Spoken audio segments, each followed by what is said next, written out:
ನಮಸ್ಕಾರ. ಇದು ಕಿರುಗಾವಲು ಅಂತ ಅಂದ್ರೆ ಇದು ಕಿರುಗಾವಲು ಅಲ್ಲ, ಕಿರುಕಾವಲು ಅಂದ್ರೆ ಏನು ಟಿಪ್ಪು ಸುಲ್ತಾನ್ ಕಾಲದಲ್ಲಿ ಇದು ನಮ್ಮಲ್ಲಿ ಒಂದು ಸುಲ್ತಾನ್ ರೋಡ್ ಅಂತ ಹೋಗುತ್ತೆ. ಟಿಪ್ಪು ಸುಲ್ತಾನ್ ಕಾಲದಲ್ಲಿ ಬ್ರಿಟಿಷರು ಇರ್ಬೋದು, ನಿಜಾಮ್ರು ಇರ್ಬೋದು, ಬೆಂಗಳೂರು ಕಡೆಯಿಂದ ಶ್ರೀರಂಗಪಟ್ಟಣಕ್ಕೆ ಆಕ್ರಮಣ ಮಾಡಕ್ ಬಂದ್ರೆ ಒಂದು ಕಿರುಕಾವಲನ್ನ ಇಟ್ಟಿದ್ರು.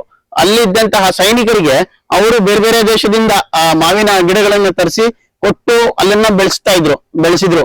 ಹಾಗಾಗಿ ಇಲ್ಲಿ ಸುಮಾರು ಒಂದು 5 ಕಿಲೋಮೀಟರ್ ರೇಡಿಯಸ್ ಅಲ್ಲಿ ಎಲ್ಲಾ ಮಾವಿನ ಮರಗಳೇ ಇತ್ತು.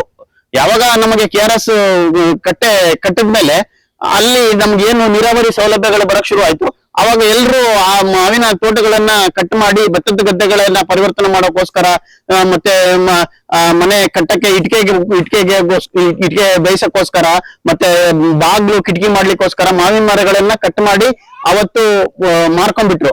ಬಟ್ ನಮ್ಮ ಅಜ್ಜಿಗೆ ಸ್ವಲ್ಪ ಕಾಳಜಿ ಇದ್ರಿಂದ ಇವನ್ನ ನಮ್ಮ ಅಜ್ಜಿ ಸಂರಕ್ಷಣೆ ಮಾಡಿದ್ರು. ಆದ್ರೂ ಕೂಡ ನಮ್ಮಲ್ಲೂ ಇದ್ದಂತ ಬಹಳಷ್ಟು ತಳಿಗಳು ಹೊರಟೈತು.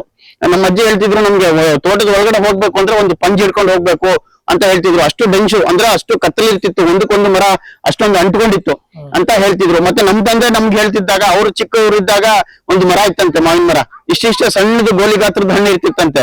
ಅವರು 10-15 ಹಣ್ಣು ಒಂದೇ ಸತಿ ಬಾಯಿಗೆ ಹಾಕೊಂಡು ಒಂದೊಂದೇ ಚೀಪಿ ಬಿಸಾಕ್ತಿದ್ರಂತೆ. ಸಣ್ಣದು ಬೀಜ ಇರ್ತಿತ್ತಂತೆ, ಅದು ಚೀಪು ಬಿಸಾಕ್ತಿದ್ರಂತೆ. ಆ ತರದ್ದೆಲ್ಲ ಮಾವಿನ ಹಣ್ಣು ತಳಿಗಳಿತ್ತು ಇಲ್ಲಿ, ಅವೆಲ್ಲ ಹಾಳಾಗಿದ್ದಾವೆ. ಬಟ್ ಈಗಲೂ ಕೂಡ ನಾವು ಸುಮಾರು 116ರಿಂದ 120 ತಳಿಗಳನ್ನ ಸಂರಕ್ಷಣೆ ಮಾಡಿದೀವಿ. ಇದೇನು ನೀವು ನೋಡ್ತಾ ಇದ್ದೀರಿ, ಇದು ಕವಾ ಪಸಂದ್ ಅಂತ, ಅದು ಜಮಾಲ್ ಅಂತ, ಅದು ಲಾಲ್ ಪಸಂದ್ ಅಂತ, ಅದು ಚೋಟು ಅಂತ, ಈ ತರ ವೈವಿಧ್ಯವಾದ. ಆಮೇಲೆ ನಿಮ್ಗೆ ಇಲ್ಲಿ ಮೋಸಂಬಿ ಟೇಸ್ಟ್ ಇರುವಂತದ್ದು ಮಾವಿನ ಹಣ್ಣಿದೆ. ಸೇಮ್ ನೀವು ಮೋಸಂಬಿ ಏನು ಸ್ಮೆಲ್ ಬರುತ್ತೆ, ಆ ಸ್ಮೆಲ್ ಮತ್ತೆ ಜ್ಯೂಸ್ ಮಾಡಿ ಮಡಿಬಿಟ್ರೆ ನಮ್ಮ ಮೋಸಂಬಿಕಾ ಆಮ್ ಅಂತ ಇದೆ ಅದ್ರ ಹೆಸರು, ಅದ್ರದ್ದು ಮತ್ತೆ ಮೋಸಂಬಿ ಹಣ್ಣಿಂದು ಮಾಡಿ ಇಟ್ಬಿಟ್ರು ನಿಮ್ಗೆ ಕಂಡುಹಿಡಿಯಕ್ಕೆ ಆಗಲ್ಲ ಯಾವ್ದು ಮೋಸಂಬಿ ಹಣ್ಣಿಂದು ಯಾವ್ದು ಮಾವಿನ ಹಣ್ಣಿಂದು ಅಂತ. ಅಷ್ಟು ಒಂದು ಹೋಲಿಕೆ ಇದೆ. ಆಮೇಲೆ ನೋಡ್ಲಿಕ್ಕೆ ಒಂದು ಸೇಬಿನ ಆಕಾರದ್ದಿದೆ, ಸೇಬ್ ಕಾಮ್ ಅಂತ. ಆಮೇಲೆ ಇನ್ನೊಂದು ಫಿಕಾಮ್ ಅಂತ ಇದೆ. ಫಿಕಾಮ್ ಅಂತಂದ್ರೆ ಶುಗರ್ಲೆಸ್. ಅದನ್ನ ನಾವು HR ಅಲ್ಲೂ ಕೂಡ ಅದು ಅನಾಲಿಸಿಸ್ ಮಾಡಿಸಿದೀವಿ, ಅದರಲ್ಲಿ ಗ್ಲೂಕೋಸ್ ಕಂಟೆಂಟ್ ಇಲ್ಲ. ಹಾಗಾಗಿ ನನ್ನ ಅಭಿಪ್ರಾಯದಲ್ಲಿ ದೇವ್ರಿಗೆ ಗೊತ್ತಿತ್ತು ಅನ್ಸುತ್ತೆ, ಸಕ್ಕರೆ ಕಾಯಿಲೆನವ್ರಿಗೆ ಹಣ್ಣು ಬೇಕಾಗುತ್ತೆ ಅನ್ಕೊಂಡು ಅವನು ದೇವ್ರು ಆಗ್ಲೇ ಸೃಷ್ಟಿ ಮಾಡಿದಾನೆ ಶುಗರ್ ಫ್ರೀ ಮ್ಯಾಂಗೋನ. ಆ ತರದ್ದು ಈ ವೈವಿಧ್ಯವಾದ ತಳಿಗಳನ್ನ ನಾವು ಸಂರಕ್ಷಣೆ ಮಾಡಿದ್ವಿ. ಇದರಲ್ಲಿ ಮೋತಿಕಾ ಅಂತ ಇದೆ, ಮಾಂಜರಿ ಪಸಂದ್ ಅಂತ ಇದೆ, ದಾದಾಬಿ ಪಸಂದ್ ಅಂತ ಇದೆ, ಆಮೇಲೆ ಮೋರಿಶ್ ಬಾದಾಮ್ ಇದೆ, ಆಮೇಲೆ ಲಾಲ್ ಬಾದಾಮ್ ಇದೆ. ಈ ತರದ್ದು ಬೇರೆ ಬೇರೆ ತಳಿಗಳನ್ನು ನಾವಿಲ್ಲಿ ಏನು ನಮ್ಮ ಪೂರ್ವಜರು ಬೆಳೀತಾ ಇದ್ರು ಅದನ್ನ ನಾವು ಸಂರಕ್ಷಣೆ ಮಾಡ್ಕೊಂಡು ಹೋಗ್ತಾ ಇದೀವಿ. ಸುಮಾರು 7 ತಲೆಮಾರಿನಿಂದ ಈ ತೋಟವನ್ನ ನಾವು ಸಂರಕ್ಷಣೆ ಮಾಡ್ಕೊಂಡು ಹೋಗ್ತಾ ಇದೀವಿ. ಇಲ್ಲಿ ವೈವಿಧ್ಯವಾದ ಹಣ್ಣುಗಳಿದಾವೆ, ಒಂದೊಂದು ಮರದ ಒಂದೊಂದು ಟೇಸ್ಟ್ ಬರುವಂತದ್ದು ಹಣ್ಣುಗಳು.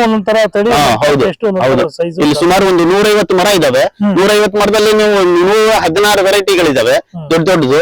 ಅಲ್ಲಿ ಒಂದು ಮರದ್ದಿಲ್ಲ. ಅದ್ರ 150-120 ಮರ ಏನಿದೆ ಅದು ಎಲ್ಲ ಹಳೆ ಮರ. ಒಂದು 30 ಇದಾವೆ ಹೊಸದು ನಾವು ಹಾಕಿರುವಂತದ್ದು.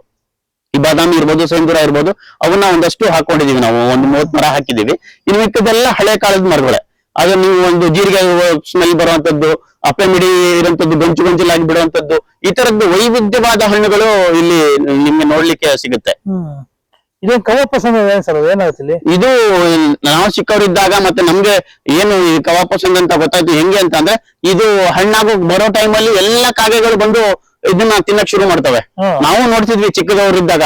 ಈಗ ಕಾಗೆ ಹುಡ್ಕಾಡಿದ್ರು ಕಾಗೆ ಎಲ್ಲೂ ಸಿಗಲ್ಲ ನಮ್ಗೆ. ಅದೇನ್ ಕಾರಣ ಗೊತ್ತಿಲ್ಲ. ಏನು ಈ ಪ್ರಕೃತಿ ವೈಪರೀತ್ಯವೋ ಅಥವಾ ಈ ಟವರ್ಗಳು ಹಾಕ್ತಾ ಇರೋದ್ರಿಂದನೂ ಗೊತ್ತಿಲ್ಲ. ನಾವು ಚಿಕ್ಕವರಿದ್ದಾಗ್ಲ ಈ ಮರದಲ್ಲೆಲ್ಲ ಕಾಗೆಗಳು ಕೂತ್ಕೊಂಡು ಎಲ್ಲ ಕುಟ್ಕಿ ಅರ್ಧ ಕುಟ್ಕಿ ಬಿಸಾಕ್ತಾ ಇದ್ವು. ಅದನ್ನ ನಾವು ಎತ್ಕೊಂಡು ಚೀಪೋದು, ತಿನ್ನೋದು, ಈ ತರದ್ ಮಾಡ್ತಾ ಇದ್ವಿ ನಾವು. ಆ ತರದ್ದು ವಿಶೇಷವಾದ ತಳಿಗಳು ನಮ್ಮಲ್ಲಿ ಇರುವಂತದ್ದು. ಈಗ ಸುಮಾರು ಎಷ್ಟು ಎಕರೆ ಇದೆ ಸರ್? ಈಗ ಇದು ಸುಮಾರು ಒಂದು 14 ಎಕರೆ ಇದೆ ಸರ್ ಉಳ್ಕೊಂಡಿರೋದು. ಅದನ್ನ ಸಂರಕ್ಷಣೆ ಮಾಡ್ಕೊಂಡು ಹೋಗ್ತಾ ಇದ್ದೀವಿ. ಅದನ್ನ ನಾವು ಸಂರಕ್ಷಣೆ ಮಾಡ್ಕೊಂಡು 14 ಎಕರೆ. ಒಂದು 150 ಎಷ್ಟು ತಳಿ ಇದೆ ಈಗ? 120 ತಳಿ ಇದಾವೆ ಈಗ ಸದ್ಯಕ್ಕೆ. ಅಲ್ಲಿ ಇದೆ ಹಳೆ ತಳಿ 116 ತಳಿಗಳು. 116. ಇನ್ನು ಹೊಸವು ನೀವು ಹಾಕಿರೋದು.